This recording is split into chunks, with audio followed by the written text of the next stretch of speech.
از شرم نرفتند و گفتند هر دومتان فاسد است، هر دومتان فاسد است. په افغانستان کې له اداري فساد سره د مبارزې شبکه وایي چې د ژمنو سره سره هم حکومت د اداري فساد په وړاندې کوټلي ګامونه نه دي پورته کړي او له اداري فساد سره یې د مبارزې په برخه کې لا هم له افغان ولس او نړیوالو سره په کړیو ژمنو عمل نه دی کړی.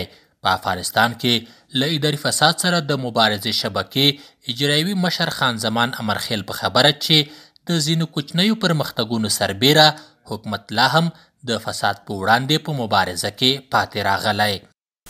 فساد د ټول سیستم یې د یو لوی مشکل ناورین او بحران سره مخ کړی دی. فساد دی چې موږ تاسې ګورو چې بېکاري په هېواد کې بېحده زیاته شوې ده. فساد دی چې زموږ تاسې د ولس او د حکومت ترمنځ فاصله زیاته شوې ده.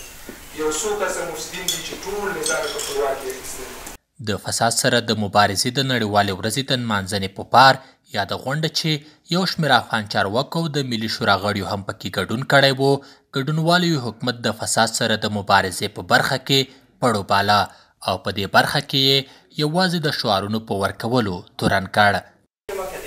یک خبرتان ندیده که از فلان ولایت در مبارزه با کردها که اینترنتر دزدی شد یا پول دزدی شد یا تخت خواب خریده شد یا موبایل خریده شد، نمیدونیم ما محاکمه کردیم. یک چیزی مستند دیگه برسید.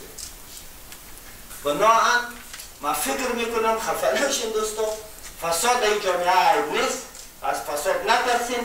نهادهایی که زیر فساد عمل میکنه فقط در این صفحه است. بدبختانه دا باید ووایو چې په افغانستان کې د فساد د منځه وړلو لپاره د پاس نه اراده نه ده موجوده. دا شعارونه دي، موانع موجودې دي په غټه سطحه کې. هغه ځای ته چې لکه څنګه چې جناب وکیل صاحب ته اشاره وکړله چې هغه اصلي ځای ته وررسېږي هلته مداخله کېږي. لوی مفسد ته څوک څه نشي ویلی. وخت لوی مفسد ته چې څوک څه نشي ویلی نو بنان فساد په واړه سړي باندې د منځه ځي.